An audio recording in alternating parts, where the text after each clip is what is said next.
Sí, profe. Sí, profe. Sí. Bueno, vamos entonces a empezar con la clase de hoy. En esta segunda clase vamos a hablar sobre los anticuerpos, sobre las inmunoglobulinas, y va a ser un tema que vamos a usar, tener en cuenta a lo largo de toda la asignatura. Y si ustedes ven, este tema corresponde a la 8ª unidad del programa. Lo damos a esta altura, en este momento, con la segunda clase, dado que necesitan tener estos conceptos para empezar a trabajar en las actividades prácticas, ¿sí? Por eso es que adelantamos este tema ahora en la segunda clase para que ustedes tengan las bases que van a usar en los seminarios, ¿sí? Bueno, ¿alguien me puede decir qué son los anticuerpos?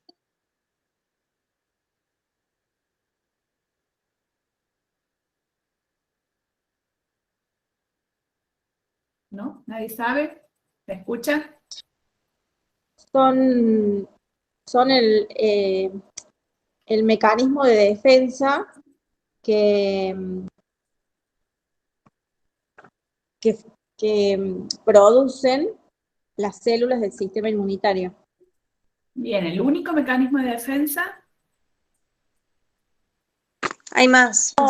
Esos son para cuando ya se produjo la infección, la enfermedad, la patología, para que guarden la memoria. Bueno, ¿alguna otra definición? ¿Tienen que contarle a alguien qué son los anticuerpos? Vamos a decir que es un mecanismo de defensa. Vamos a aprender en la asignatura que hay varios.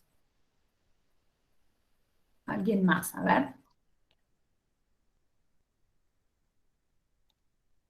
Son las inmunoglobulinas que son producidas por los linfocitos B.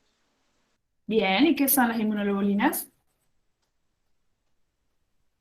Son glicoproteínas. Son glicoproteínas, ¿sí? Son glicoproteínas, acá hay unos esquemas de estas glicoproteínas, son proteínas producidas por los linfocitos B que van a actuar como un mecanismo de defensa, ¿sí? Esto es importante que tengamos presente cuál es la naturaleza, que tengamos que ante cada compuesto, elemento que vamos conociendo a medida que vamos dando las clases o avanzamos en las clases, es importante que ustedes vayan registrando si son células, si son moléculas, ¿sí? Porque muchas veces se confunden qué son, ¿sí? Y no es lo mismo si es una célula o si es una molécula producida por esa célula, ¿sí? Entonces, Mari, ¿sí? acá una compañera dice que hay una alumna que necesita entrar. Bueno. No, profe, ya avisó que ya pudo entrar por el grupo. Bueno, listo. Bueno, recuerden que tenemos un tiempo para admitirlos y después se complica dar la clase y admitirlos, ¿sí? Así que traten de ingresar horario. No tenemos otra forma de que otra persona los admita. ¿Sí? Y nos vamos demorando con la clase. Así que por favor, a horario. Sí, hay algunos que están sin luz, pero bueno, tratemos en lo posible, cuando estén dadas las condiciones, de entrar a horario. ¿Mm? Bueno, vamos a seguir entonces. La clase pasada nosotros vimos cómo se llevaba a cabo, vimos brevemente una introducción de cómo se lleva a cabo la primera respuesta hacia un agente extraño, como puede ser un microorganismo, cómo van a actuar las primeras barreras naturales, cómo se pone en marcha la primera inmunidad, que es la inmunidad innata, las células y componentes que actúan en las primeras horas luego de una infección, ¿sí? Y eso es lo que denominamos inmunidad innata y que en próximas clases vamos a ir avanzando y conociendo cómo se lleva a cabo esta respuesta.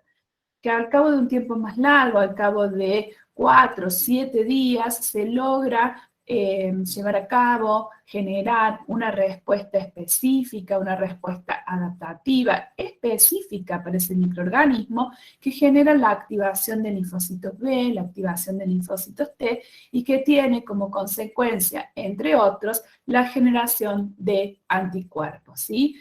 Entonces, esos anticuerpos son los que hoy vamos a conocer qué son, cómo están formados, cuál es la estructura, qué función tiene, ¿sí? Y como alguien mencionaba, es uno de los mecanismos de defensa y luego vamos a ir conociendo otros mecanismos de defensa que tienen que ver con la activación de las células T, de los macrófagos, ¿sí? Entonces, hemos hablado en la clase pasada que las células que es fundamentales, una de las células fundamentales para el sistema inmunológico y que participan en la inmunidad adaptativa son los linfocitos, ¿sí? Acá tenemos una foto, una microscopía electrónica de linfocitos y podemos ver que son células con un núcleo muy grande, con poco citoplasma. Esas células se van a activar luego de que reconozcan a un antígeno en forma específica. Estas células van a reconocer a los antígenos a través de receptores de las células T o TCR o receptores de las células B o BCR, ¿sí? En el caso del linfocito B, cuando reconoce a un antígeno a través del BCR, se va a activar, se va a transformar en un linfoblasto, que se va a diferenciar, se va a activar, transformar en un linfoblasto, una célula plasmática, y esos receptores los va a liberar hacia el espacio circulante en forma de anticuerpo o inmunoglobulinas, ¿sí? Esos anticuerpos van a ser específicos para esos antígenos y van a acelerar o van a participar en el proceso de destrucción o eliminación de ese agente extraño por diversos mecanismos que vamos a ir viendo en esta clase, cuáles son los mecanismos que permiten que esos anticuerpos puedan llevar a cabo una función de destrucción o de eliminación de esos antígenos extraños, ¿sí? Hay varios mecanismos por los cuales van a actuar los anticuerpos. ¿Alguien ha escuchado alguna vez de cómo actúan los anticuerpos?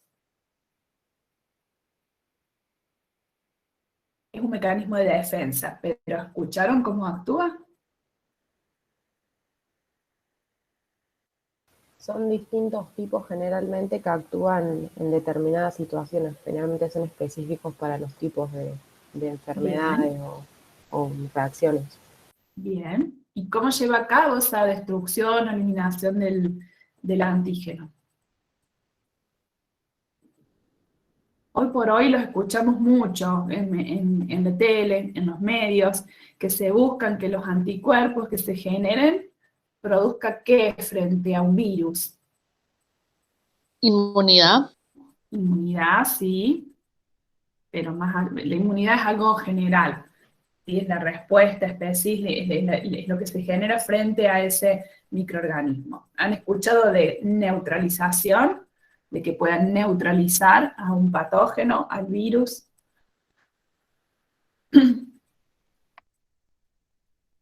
¿Sí? ¿No?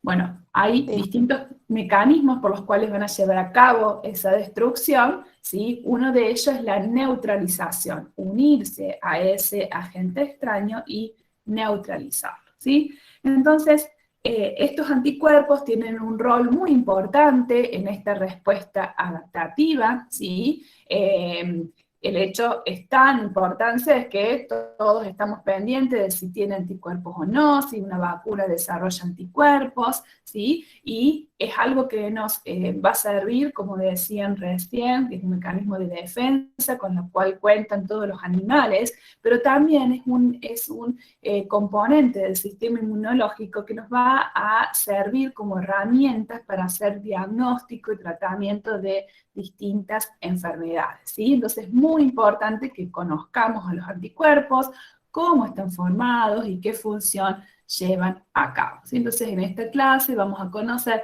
qué son los anticuerpos o qué son las inmunoglobulinas, ¿sí? Cuando hablamos de anticuerpos hablamos de inmunoglobulinas, ¿sí? Es lo mismo, lo podemos llamar de ambas formas, ¿sí? ¿De dónde surge este concepto de anticuerpos? ¿Cuándo se comienza a conocer a estos componentes? Hacia fines del siglo XIX, von Behring observó que sueros de animales que habían padecido difteria contenían algunas sustancias que eran capaces de neutralizar el efecto de la toxina, ¿sí? Unían esa toxina y evitaban que esa toxina tuviera efecto en los humanos, ¿sí? Estudiaron esos compuestos. Estos compuestos son termolábiles, quiere decir que se degradan, se desnaturalizan por la acción del calor. ¿Ustedes han visto desnaturalización de proteínas? ¿Se acuerdan qué les pasa a las proteínas con el calor? Sí, pierden las estructuras. Bien. Se rompen las uniones de disulfuro. Se pierden las estructuras, se rompen las uniones de disulfuro y pierden la capacidad de llevar a cabo esa función, de unirse a los antígenos, ¿sí? Y dejan de llevar a cabo esa neutralización del agente extraño, ¿sí? Esas sustancias que son termolábiles y que no son dializables, quiere decir que tienen un tamaño tal que no pueden ser dializadas, ¿sí? Se las denominó anticuerpos, porque tenían la capacidad de reconocer a esos compuestos que eran tóxicos, como son las toxinas bacterianas, ¿sí? De ahí viene el nombre, ya hace bastante tiempo, desde fines del siglo XIX, ¿sí? Han realizado electroforesis, probablemente en bioquímica, han realizado electroforesis de plasma, o lo analizaron. No lo realizaron, pero sí lo discutieron, lo vieron, lo analizaron en clase.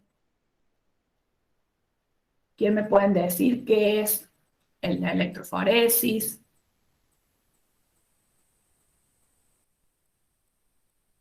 ¿No? ¿No es la Cuando- separación de tamaño de moléculas de la Sí, sangre?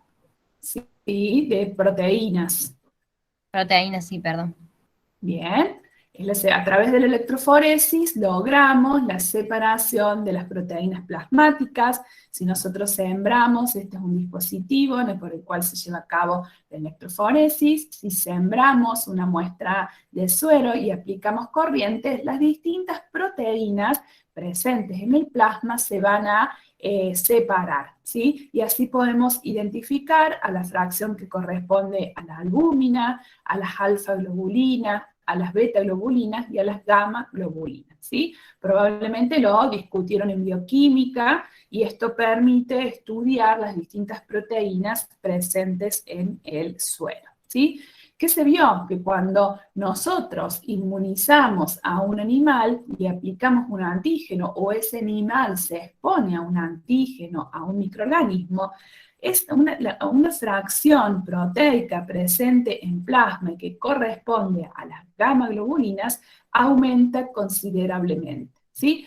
Esto es como se ve el perfil de proteínas luego de la electroforesis del plasma de un animal antes de ser inmunizado o antes de ser infectado con un determinado microorganismo, y qué es lo que pasa después. Después de unos días se puede ver un aumento considerable de las gamma-globulinas, ¿sí? Entonces, en esta fracción es donde vamos a encontrar a los anticuerpos, ¿sí? Acá es donde con ese peso, con esas características, encontramos a los anticuerpos, ¿sí? Por eso también las vamos a conocer como gamma-globulinas.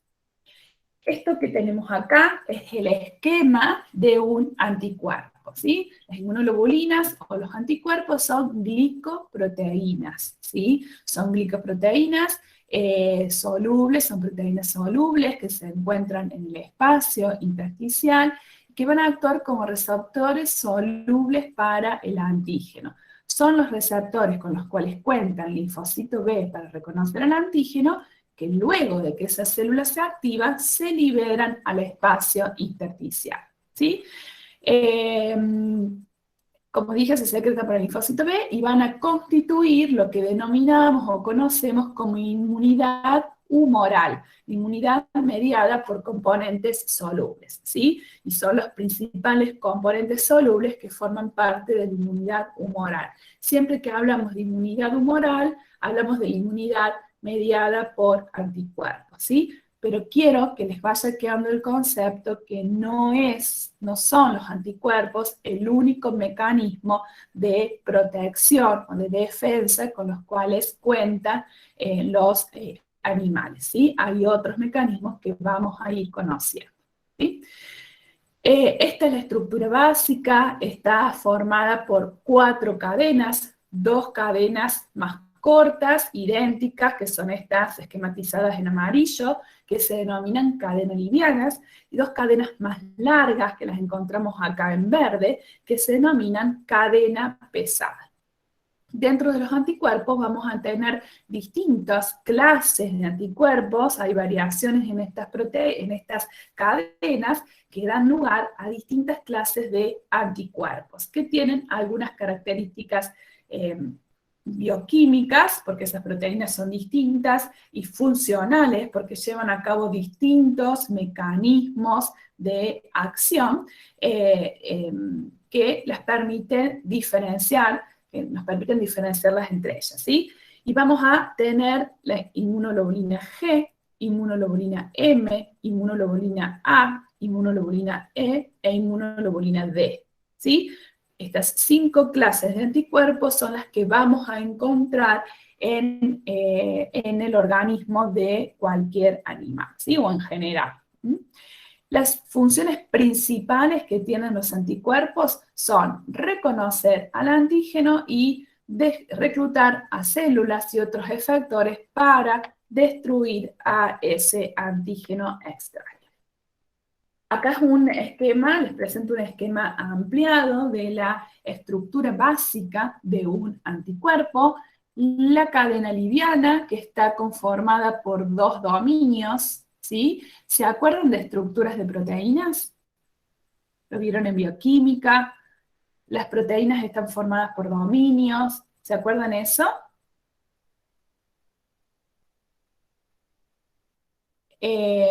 La cadena liviana entonces va a estar formada por 2 dominios, la cadena pesada va a estar formada por 4 o más dominios, ¿sí? Esta es la estructura más común de una inmunoglobulina, puede haber otras que tengan un dominio más, ¿sí? Estos bucles que tenemos acá son cada uno de los dominios.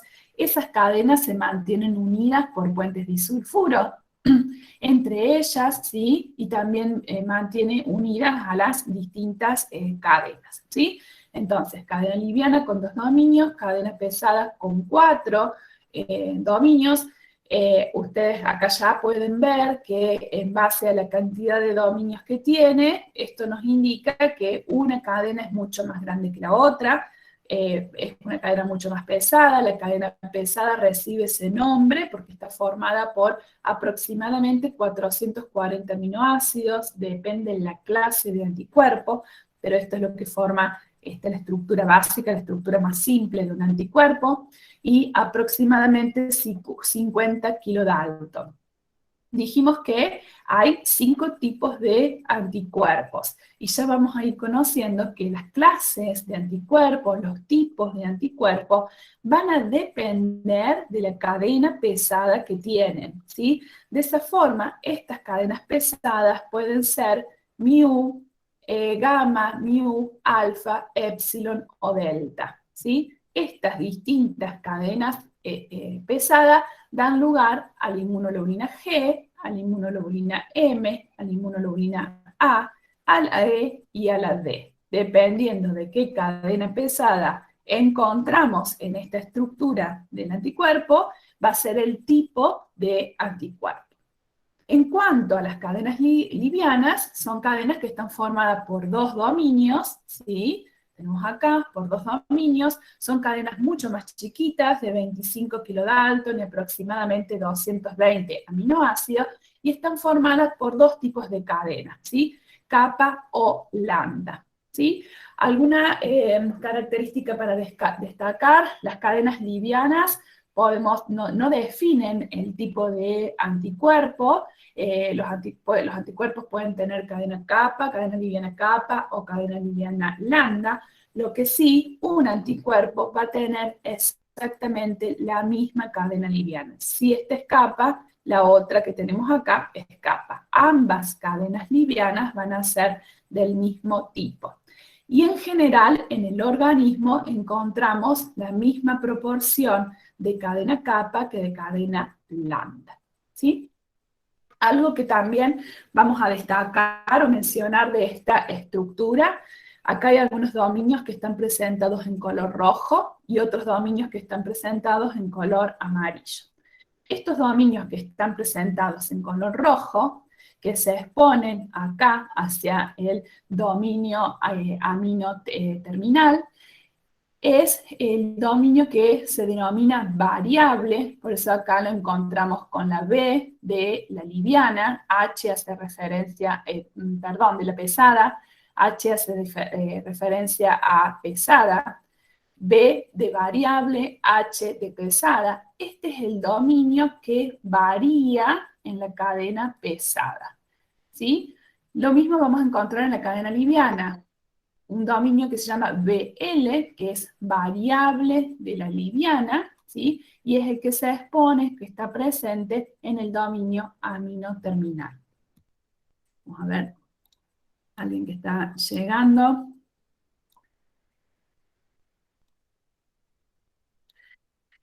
¿Sí? Entonces, tanto la cadena pesada como la cadena liviana tienen un dominio en el extremo amino terminal que es variable, ¿sí? Variable de la pesada y variable de la liviana. Este dominio variable es el que va a permitir el reconocimiento del antígeno, ¿sí? Y esas variaciones le permiten, entre un anticuerpo y otro, le permiten reconocer los distintos antígenos, ¿sí? Hemos hablado en la clase pasada de la gran cantidad de antígenos que puede reconocer el sistema inmunológico. Hablamos de que puede reconocer virus, parásitos, bacterias, compuestos proteínas que se van transformando, que se van alterando en nuestro organismo, pueden reconocer distintos componentes, distintas estructuras, y lo va a hacer a través de los anticuerpos lo van a hacer a través de estas porciones, que varían entre un anticuerpo y el otro, y le da la especificidad de antígeno, ¿sí? Estas estructuras que están en amarillo, que las encontramos acá como C, ¿sí? CH, es el dominio constante de la cadena pesada y constante de la cadena liviana. De esta forma, la cadena liviana tiene un dominio variable y un dominio constante, y la cadena pesada tiene un dominio variable y 3 o más dominios constantes, ¿sí? ¿Queda claro? ¿Hay preguntas, dudas?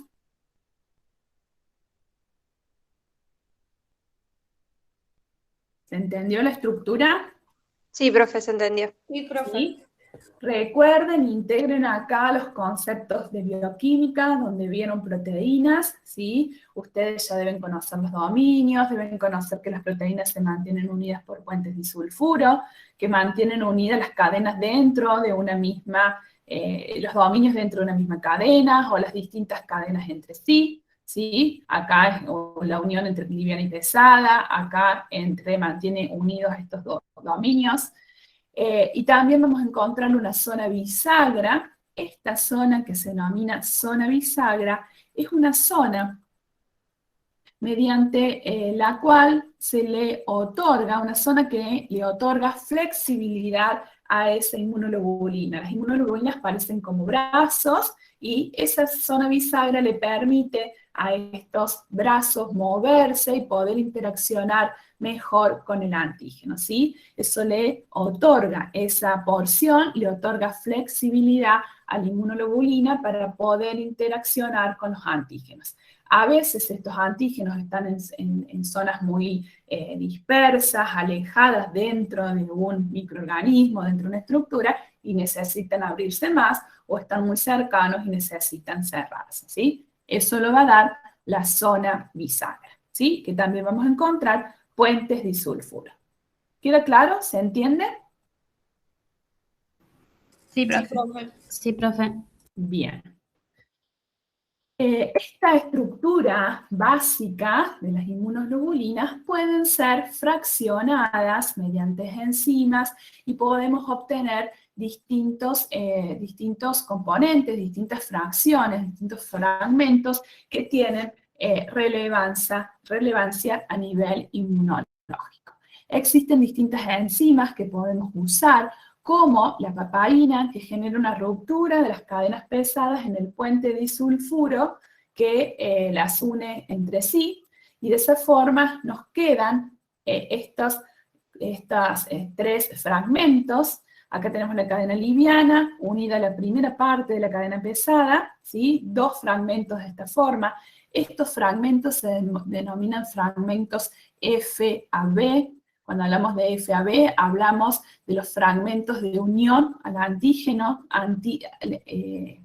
es el fragmento FAB, A de antígeno y B de unión en inglés, de unión al antígeno, el fragmento de unión al antígeno.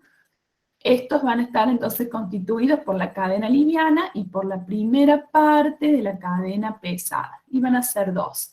Y además nos va a quedar un fragmento que constituye o que es la última parte de la cadena pesada. Otras enzimas van a cortar, como pepsina y tripsina, van a cortar por debajo, ¿sí?, de la región bisagra, entonces estos fragmentos FAB van a quedar unidos. Y los fragmentos FC, esta última parte de la cadena pesada, van a ser todos disgregados, ¿sí? Cuando hablamos de fragmento FAB, entonces hablamos del fragmento de unión al antígeno, y es el fragmento por donde la molécula de anticuerpo contacta al antígeno. Acá y acá es donde el anticuerpo va a contactar al antígeno. Y la fracción FC, la fracción que contiene la última parte de la cadena pesada, es la que determina la actividad biológica y es la que determina la clase y la subclase de anticuerpo. Recién les mencionaba que las cadenas pesadas son las que determinan la clase y la subclase de anticuerpos, ¿sí? Todas las inmunoglobulinas G del organismo van a tener esta última parte constante, los dominios constantes iguales. Pero esos dominios constantes que forman parte, por ejemplo, de la inmunoglobulina G, van a ser distintos entre un bovino, un equino, un ratón o el ser humano, ¿sí? Estos también van a ser distintos entre las especies. Esta estrategia de corte de los anticuerpos con enzima es una estrategia que se utiliza para usar anticuerpos de otras especies, ¿sí? Por ejemplo, anticuerpos producidos en equinos para ser usados en humanos. ¿Escucharon algo de eso, del uso de esos anticuerpos? Sí. ¿Qué escucharon? Y a la gente que estaba atlética le ponían suero de equino.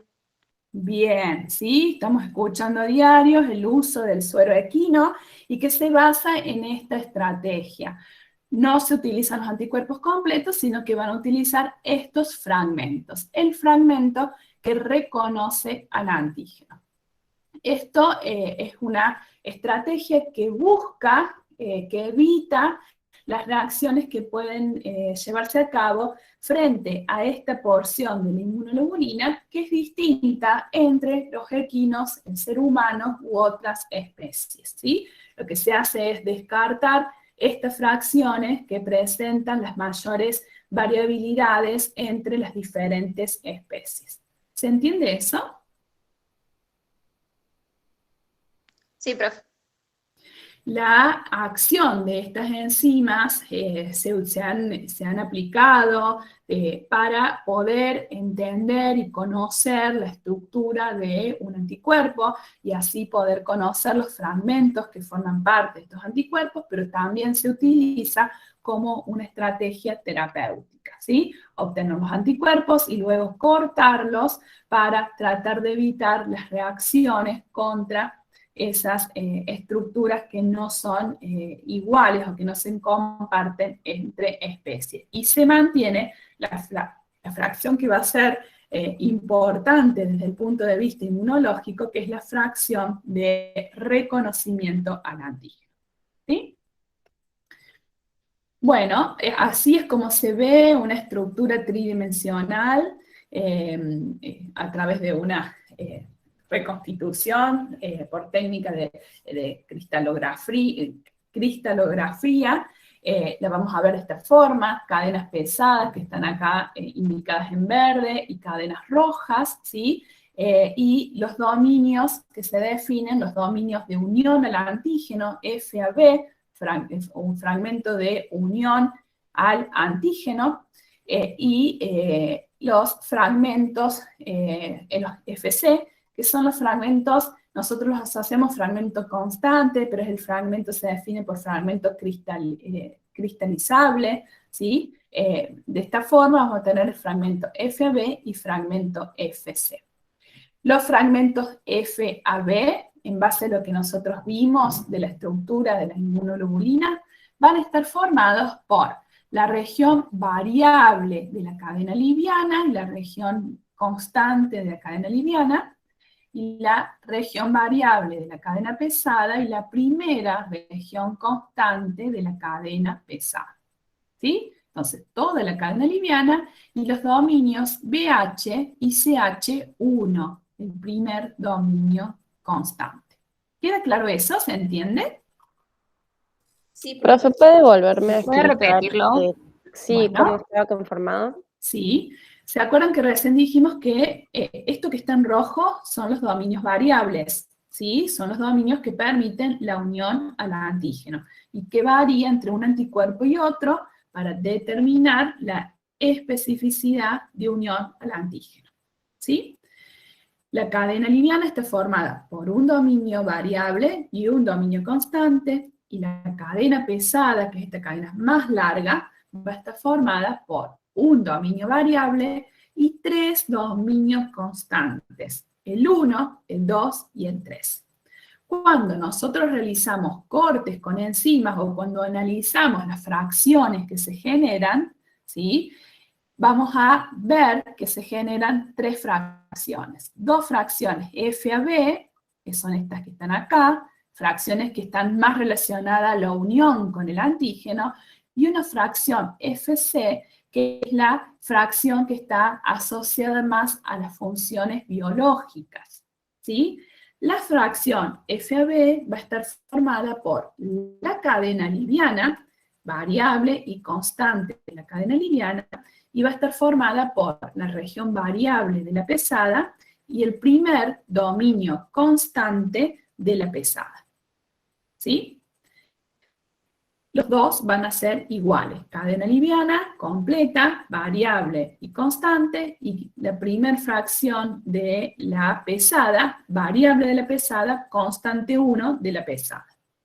El fragmento FC va a estar formada por estos dominios, por 4 dominios de la cadena pesada, dominio 2 y 3 de cada una de las cadenas pesadas, ¿sí? Esto constituye la fracción o el fragmento FC, y esto constituyen los fragmentos FAB. ¿Se entiende? Sí, profe. ¿Sí? Estos fragmentos FAB los vamos a relacionar a la especificidad. Y cuando hablamos de especificidad, vamos a hablar de qué antígeno reconoce, ¿sí? Son los fragmentos asociados a la unión al antígeno. Y estos fragmentos FC se van a relacionar a la función biológica. contienen los fragmentos constantes de la cadena pesada, y esos fragmentos constantes van a ser igual en todas las inmunoglobulinas de la misma clase. Igual para todas las inmunoglobulinas G, igual para todas las inmunoglobulinas M, igual para todas las inmunoglobulinas E. Y son los que determinan qué funciones biológicas llevan a cabo esos anticuerpos, ¿sí?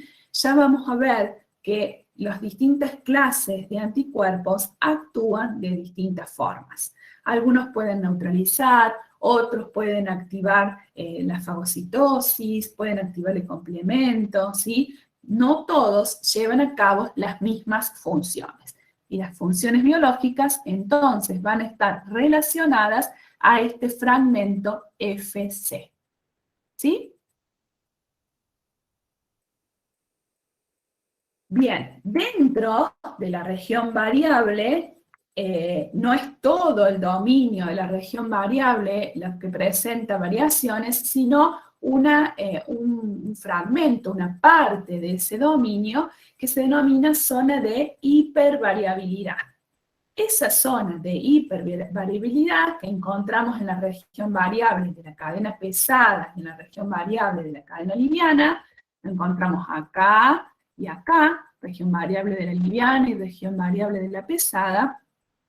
Esas regiones de hipervariabilidad son las que van a unirse al antígeno y las que se conoce como paratope, ¿sí? Esta estructura, ese pedacito dentro del dominio variable, es lo que permite la unión al antígeno. Por ejemplo, esto que está acá, y es la porción que más se expone del anticuerpo, y es lo que permite la unión al antígeno, ¿sí? Y es lo que se denomina paratope, el paratope de una inmunoglobulina.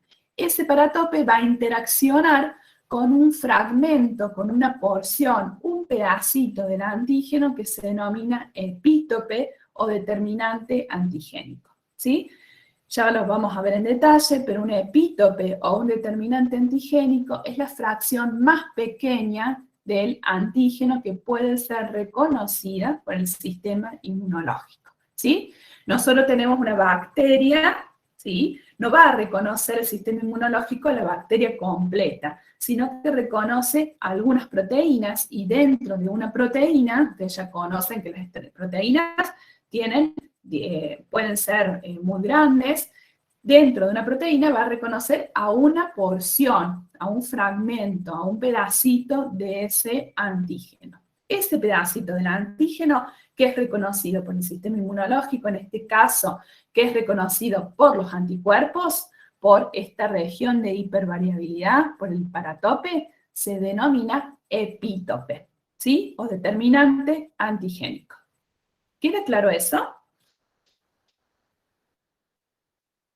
¿Se entendió? Sí, profe. ¿Sí? Bien.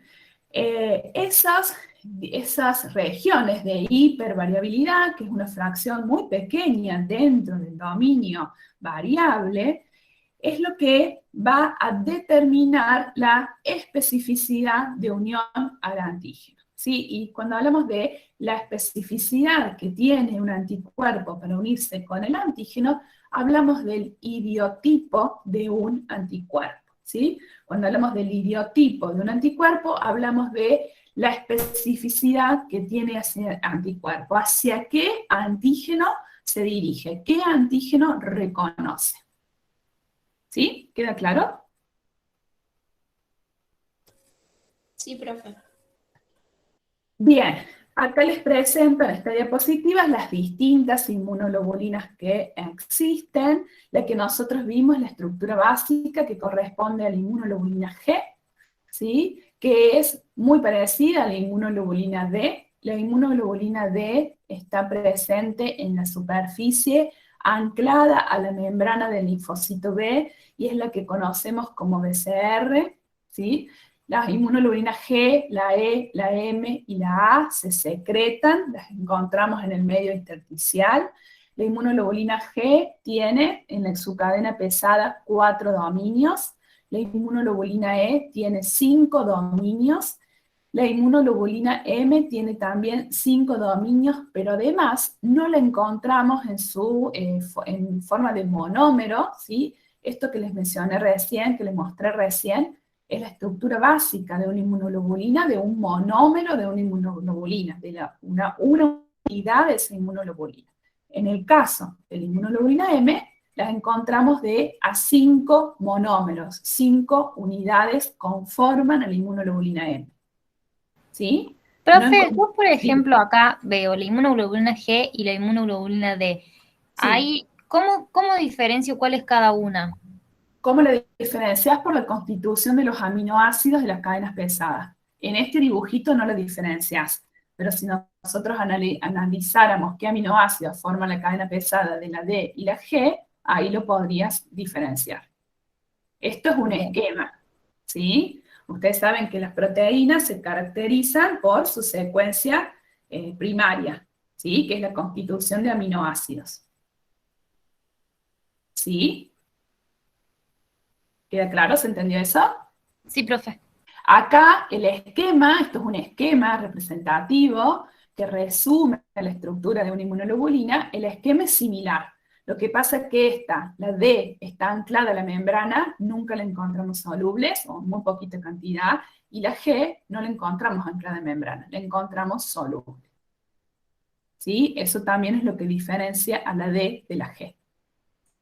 ¿Sí? Pero básicamente la diferencia está en la estructura, en la constitución, en la secuencia de aminoácidos que forman parte de la cadena pesada. De la G, de la D, de la E, de la M y de la A. ¿Sí? Acá les estoy mostrando que la inmunoglobulina M y la inmunoglobulina A tienen una estructura secundaria y terciaria distintas, ¿sí? Porque una está formada por un monómero y otra está formada por un pentámero, son 5 monómeros unidos. Pero además se diferencian por su secuencia, por su estructura primaria, por la secuencia de aminoácidos. ¿Sí? ¿Se entiende eso? Bien, estos monómeros de la inmunoglobulina M se van a mantener unidos entre sí por puentes disulfuros y por una cadena J, ¿sí? Una cadena que mantiene unidos estos monómeros, ¿sí? Entonces, la inmunoglobulina M es una inmunoglobulina mucho más grande que la inmunoglobulina G, ¿sí? De todas las inmunoglobulinas que se secretan, ¿cuál es la inmunoglobulina más pequeña?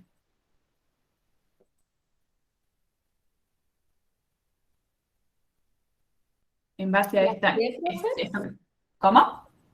La G. La G. La G y la D. La G, ¿sí? La G es la más pequeña, la D también es pequeña, pero la encontramos en la membrana, no la encontramos soluble. Por lo tanto, la G, al ser la más pequeña de todas, es la única que puede atravesar placenta en algunas especies, ¿sí? Y es la que confiere inmunidad al feto durante una preñez, ¿sí? En el caso de la inmunoglobulina A, la vamos a encontrar en forma de dímeros. Son 2 monómeros de inmunoglobulina A unidos por una cadena J. Esta inmunoglobulina A que tenemos acá es la que encontramos a nivel sérico, y a nivel de las mucosas se le une otra proteína que es el componente secretor, que ya vamos a ver y la vamos a conocer como inmunoglobulina A secretoria, que es la que encontramos en las mucosas. ¿Sí? Profe, si eso ¿Algunas? se encuentra en, perdón, me quedé en la inmunoglobulina A, que eso se encuentra, Sí. dijo, en A nivel sérico, forma... en el suero, Ah, sí, ¿y las Bien. otras dispersas? todas las encontramos en suero, la G, la M, la E y la A las encontramos en suero, pero la A la podemos encontrar también en mucosas con otra proteína que se denomina componente secretor, que ya vamos a ir viendo, ¿sí? De todas las inmunoglobulinas, va a depender de las especies, la más abundante en suero es la inmunoglobulina G, luego le sigue la M y la A, y en muy pequeñas cantidades vamos a encontrar a la inmunoglobulina E. Esta inmunoglobulina E va a aumentar en algunas condiciones patológicas, ¿como cuáles? ¿Saben cuándo aumenta la inmunoglobulina E? ¿Alguien escuchó algo? En las alergias. En las alergias, ¿algo más?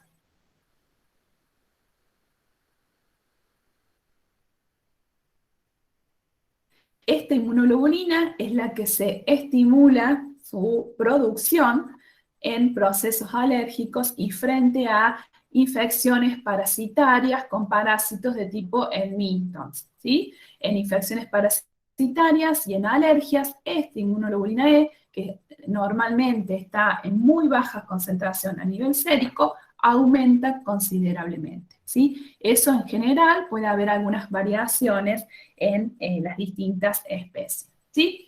Entonces, esto es básicamente lo que les mencioné. La inmunoglobulina M la encontramos en forma pentamérica, son 5 monómeros de inmunoglobulina M unidos por la cadena J, ¿sí? La inmunoglobulina A también la encontramos como un dímero, 2 monómeros unidos por la cadena J, y que además se le une un componente que es la pieza de secreción, que ya ahora vamos a ver qué función tiene ese componente. Esta, en forma dimérica, la encontramos a nivel sérico, y con el agregado de otra proteína más, que es la pieza de secreción, la encontramos en las mucosas, ¿sí? Bueno, dentro de las principales inmunoglobulinas que encontramos en los mamíferos domésticos, la IgG, como les mencioné, es la que se encuentra más elevada en suero y es la que puede atravesar los vasos sanguíneos y atravesar placenta. La M es la que le va a seguir en concentraciones a la inmunoglobulina G, y es la que se produce, como empezamos a ver la clase pasada, es la que se produce en respuestas primarias. ¿Se acuerdan a qué hacíamos referencia cuando hablábamos de respuestas primarias? La inflamación. A ver, ¿algo más?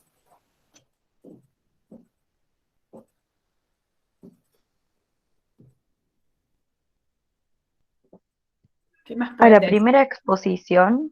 La primera exposición a un antígeno, la primera vez que yo me inmunizo, que yo me infecto con un antígeno, con un microorganismo, la primera inmunoglobulina que se va a generar es la inmunoglobulina M, por eso aumenta mucho en respuestas primarias. Luego se produce la inmunoglobulina G, y es la que va a permanecer en niveles más altos, y es por eso que la encontramos muy elevada en suero, ¿sí? La inmunoglobulina A, como les mencioné, va a predominar en secreciones de la mucosa, como saliva, en leche, en los fluidos intestinales, y la inmunoglobulina E se encuentra en muy bajitas concentraciones y las vamos a encontrar incrementadas en reacciones alérgicas o frente a parásitos, ¿sí? Es decir, que si un animal tiene elevados los niveles de inmunoglobulina E, tenemos que sospechar de una alergia o de una parasitosis, ¿sí?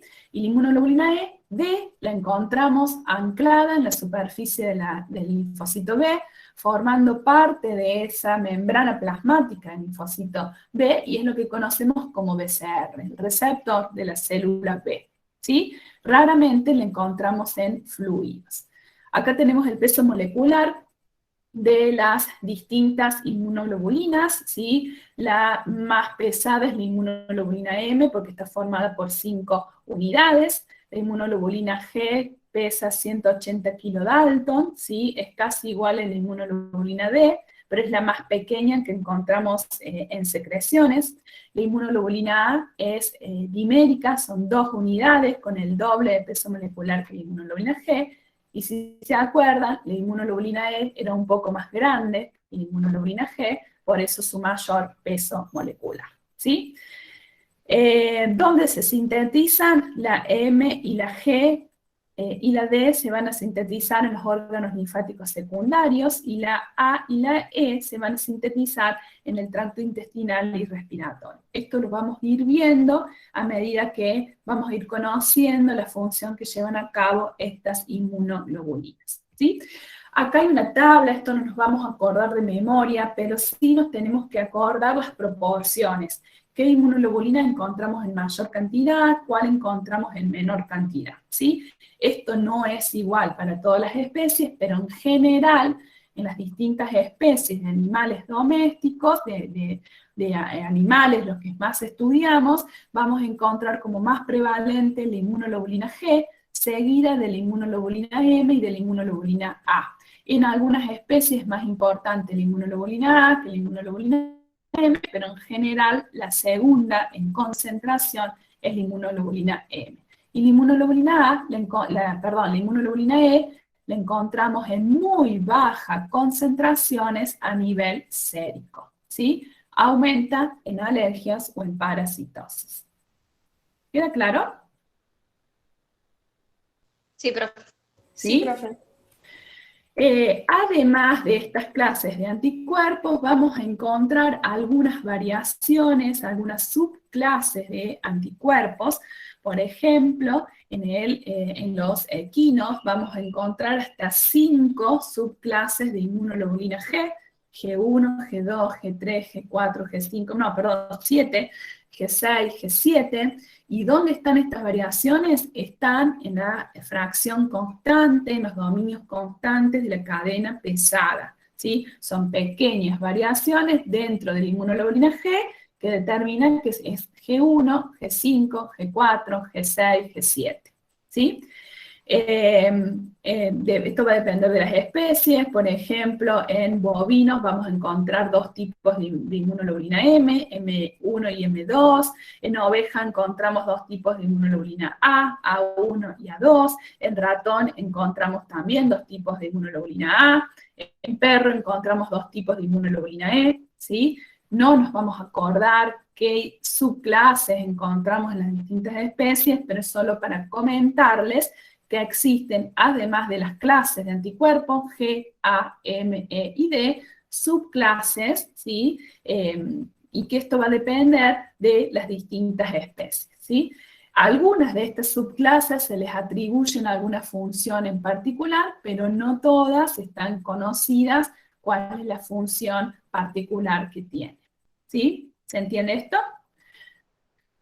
Cuando hablamos de clase y de subclases de anticuerpos, hablamos de los isotipos. Cuando hablamos de isotipos, hablamos de IgG, de IgA, de IgM, de IG, de IgD, o hablamos de IgG1, IgG2, IgG3, ¿sí? Esto hace referencia a los isotipos, ¿sí?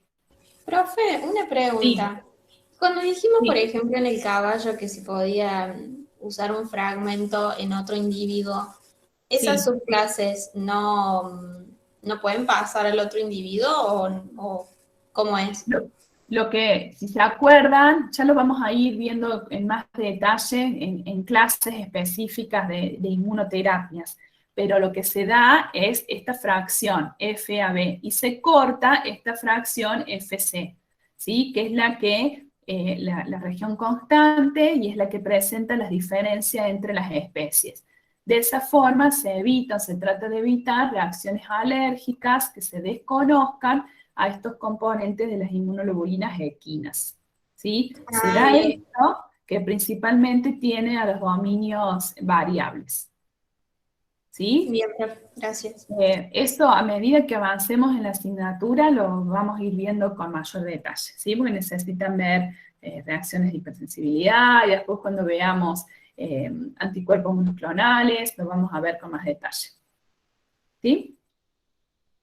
Bueno, en base a lo que fuimos hablando, podemos detectar o podemos tener distintas variables de las inmunoglobulinas, ¿sí?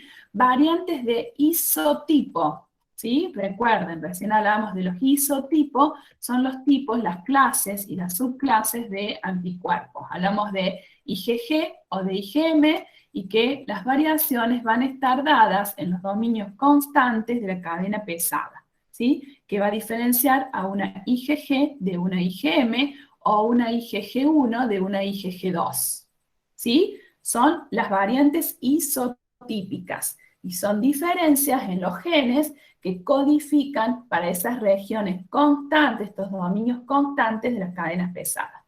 ¿Se entiende eso?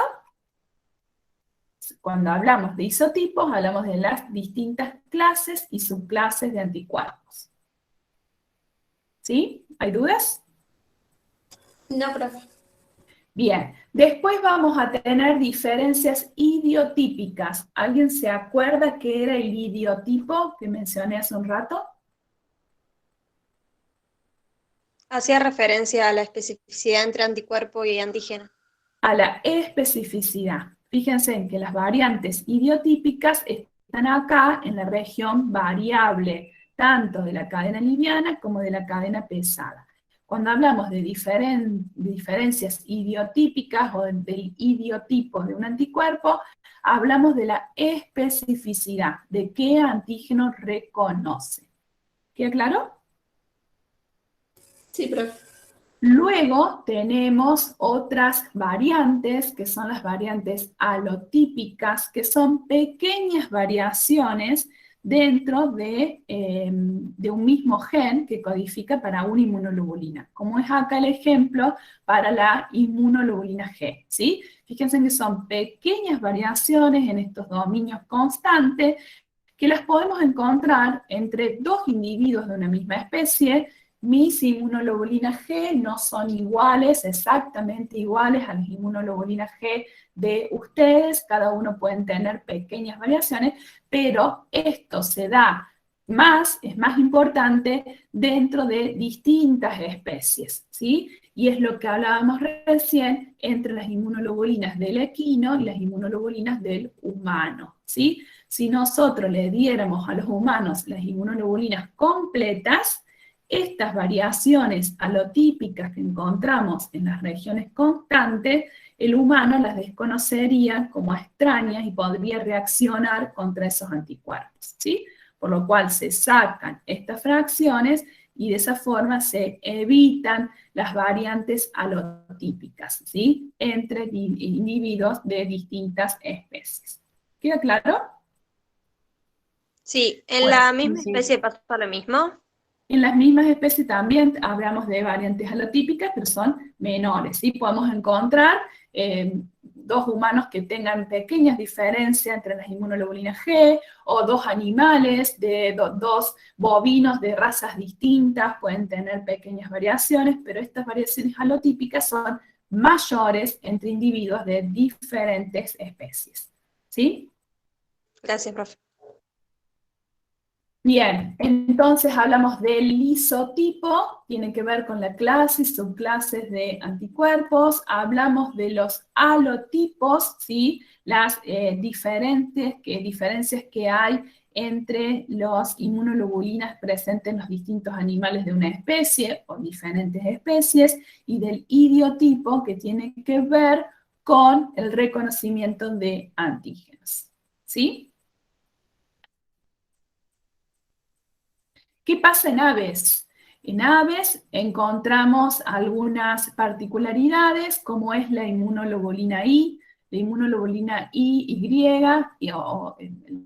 inmunoglobulina Y es una inmunoglobulina G, es una inmunoglobulina G7, pero que tiene la particularidad de pasar a la yema del huevo, ¿sí? Esa inmunoglobulina I, que es una inmunoglobulina G particular, es una inmunoglobulina G7, se transfiere durante la formación de ese huevo, durante la oogénesis, se transfiere al huevo, ¿sí? Y se encuentra presente en la yema, por eso la conocemos como inmunoglobulina I, ¿sí? En el huevo se encuentran grandes cantidades de la inmunoglobulina I, de 100 a 200 miligramos de este anticuerpo, y esto ha permitido el desarrollo de una tecnología que se denomina tecnología de inmunoglobulina I, que permite, o Y, que permite la obtención de grandes cantidades de anticuerpos de una forma muy fácil, porque es a través de la obtención del huevo, ¿sí? Entonces hay algunos esquemas, algunas terapias que promueven la generación de anticuerpos de tipo inmunoglobulina Y y que se van a obtener o se van a purificar del huevo, ¿sí? Entonces, de esa forma, tomamos el huevo de ese animal y podemos tener una gran cantidad de anticuerpos. ¿Queda claro eso? Ya lo vamos a ir viendo también sobre esta tecnología y algunos desarrollos basados en la inmunoglobulina Y. En peces, ¿sí? Los peces mandibulados son animales más primitivos y se han encontrado en estas especies algunas inmunoglobulinas que son que han precedido, que son más ancestrales y que han precedido a la inmunoglobulina M en la evolución, ¿sí? Son como inmunoglobulinas más antiguas, que han sido precedentes de la inmunoglobulina M, que solamente las encontramos en estos animales, en peces mandibulados, ¿sí? Como es la inmunoglobulina T en trucha o la inmunoglobulina Z en el pez cebra, ¿sí? Son antecesores, estas inmunoglobulinas han precedido a la inmunoglobulina M en la evolución, ¿sí? Profe, Sí. sería como que la inmunoglobulina T y la Z van a reemplazar lo que es la inmunoglobulina M. Estos animales tienen inmunoglobulina M, tienen inmunoglobulina D y tienen otro tipo de inmunoglobulina que no es ni G, ni A, ni E, sino que es un anticuerpo que ha precedido la inmunoglobulina M en la evolución, cuando se ha estudiado a lo largo de la evolución es como un anticuerpo más antiguo y que se los ha identificado de esta forma, como inmunoglobulina T en trucha, como inmunoglobulina Z en el pez cebra. ¿Sí? Pero que no está tampoco tan estudiada, pero no la podemos calificar ni como G, ni como A, ni como, ¿sí? Es un tipo de anticuerpo que a lo largo de la evolución es como previo a la inmunoglobulina M. ¿Sí? Bien, o sea que va a tener las 4, digamos. Van a tener 3. La trucha tiene la IgT y el cebra va a tener la IgZ. ¿Sí? Bien. Que se denomina así en esas especies. Gracias, profe. ¿Sí? Bueno, ¿les parece si hacemos un recreo? Puede ser, profe. Sí, profe. ¿Sí? Hacemos un recreo de 10 minutos y volvemos a las -10. Perfecto, profe. La IgGI, claro, la IgGY o IgI es una IgG, es una IgG7, pero que se denomina Y porque la encontramos en la yema del huevo, pero es una IgG. ¿Sí? ¿Se explica la duda? No, profe, la duda es si es un isotipo, o sea, si se podría decir que es un isotipo. Claro, es un isotipo, sí. No es otra inmunoglobulina distinta como pasa en los peces, ¿sí? Sino que es una inmunoglobulina G, pero que tiene la característica que esa inmunoglobulina G puede pasar a la yema del huevo. Y el interés en esa inmunoglobulina es porque podemos obtener grandes cantidades de esa inmunoglobulina a través de la yema del huevo, ¿sí? Que es muy fácil de obtener. Ellos, en el caso de los peces, tienen M, tienen D y tienen otra inmunoglobulina, que es una inmunoglobulina como muy antigua, muy ancestral, que en el pez, en la trucha se denomina IgT y en la cebra IgZ, ¿sí? No califica como una inmunoglobulina M o como una inmunoglobulina G, como una A, no califica como esa, sino que es como una inmunoglobulina mucho más antigua en lo que es la evolución y que en esas especies reciben ese nombre, IgT, IgZ, pero que no podemos saber, no califica para las clases de anticuerpos que conocemos. ¿Sí?